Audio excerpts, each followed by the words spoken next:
Mayurbhanj high স্কুলে পড়াশোনা করেন। সেই সময় থেকে নিজের মাতৃভাষা নিয়ে লেখাপড়া কিভাবে করা যায় তা নিয়ে গভীর তার মনে দাগ কাটে। তাই দেবদেবী বিধু চাঁদানের আশীর্বাদ নিয়ে 1925 সালে অনেক পরিশ্রম করে এবং সাধনায় সাঁওতালি ভাষার লিপি অলচিকি অক্ষর আবিষ্কার করেন। তারপর কর্মজীবন 1929 থেকে 30 সালে রায়রংপুর কোর্টে কাজ করেন। সেই সময় সেন্সাসের কাজের দায়িত্ব নেন।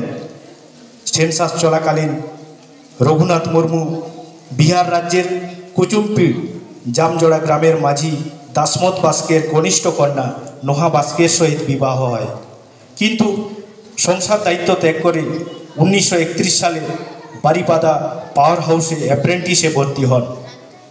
1932 সালে অ্যাপ্রেন্টিস ট্রেনিং শেষ করে নিজের বাড়িতে কাপড় তৈরির কল বসান এবং কাপড় তৈরির কাজে তিনি ব্রত হন।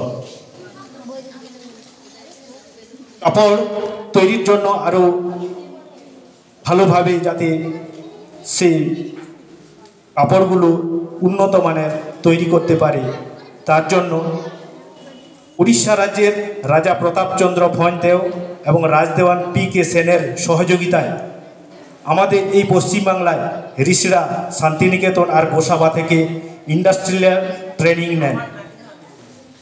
কিন্তু 1933 সালে বাবা মারা যাওয়ার তাকে সংসার বহন করতে হয়।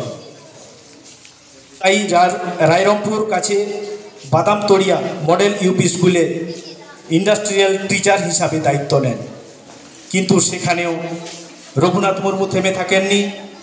তার একটাই উদ্দেশ্য, কীভাবে অলচিকি হরফ দেশবাসীর কাছে প্রকাশ করবে। 1936 সালে অল হর সেরেন নামে দুটি পুঁথি লেখেন এবং 1938 সালে সেই পুঁথি নিজস্ব কাঠের তৈরি অলচিকি হরফ ছাপাকল মেশিন দিয়ে ছেপে প্রকাশ করেন। 1939 সালে দুটি সংগঠনও তৈরি করেন, আদিবাসী লাকচার সম্মেলন আর অল সমিতি। এই দুই সংগঠনের মাধ্যমে বিভিন্ন জায়গায় নিজস্ব প্রেস ছাপাখানা দিয়ে তার লেখা পুঁথি, গান, গল্প, নাটক, কবিতা প্রকাশ করেন, যেগুলি হচ্ছে পার্সি পোহা, পার্সি আপাত, এলখা, পার্সি তুন, দাড়েগে ধন, বিধু চাঁদান, এই সমস্ত তিনি লিখেন। 1964 সালে Adibasi socio educational and cultural association সংগঠন তৈরি করেন। এই সংগঠনের মাধ্যমে সাঁওতাল সমাজের সংস্কৃতি বাঁচিয়ে রাখার যে মূল স্তম্ভ, তিনি এই সংগঠনটি তৈরি করেছিলেন। তিনি বলেছিলেন, অল মেনাক তামা, রড় মেনাক তামা, ধরম মেনাক তামা, আমহ মেনাম, অল এম আতলেরে, রড় এম আতলেরে, ধরম এম আতলেরে, আমম আদম। বাংলায় এটা হচ্ছে যে লেখা, ভাষা, ধর্ম যদি তোমার মধ্যে থাকে তাহলে তোমার অস্তিত্ব আছে, আর এই সমস্ত যদি তুমি হারিয়ে দাও তাহলে তোমার অস্তিত্ব কিছুই থাকবে না। এটি তিনি বলেছিলেন। অবশেষে পণ্ডিত রঘুনাথ মুর্মু 1982 সালের 1 ফেব্রুয়ারি তিনি পরলোক গমন করেন।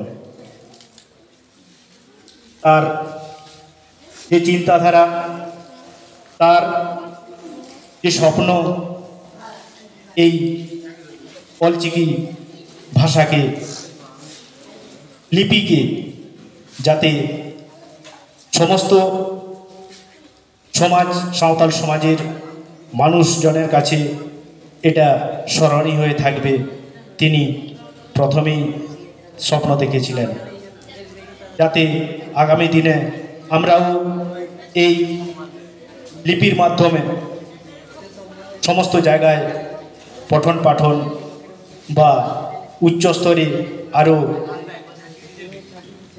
এই লিপির মাধ্যমে আমরা পড়তে পারি। তার সুগম পথ আমরা তৈরি করব, এই প্রতিজ্ঞা আমরা আজ থেকে নেব। এই বলে সবাইকে আমার বিদ্যালয়ের পরিবারের পক্ষ থেকে অসংখ্য ধন্যবাদ জানিয়ে আমি এই ছোট কথা শেষ করছি। নমস্কার। ধন্যবাদ।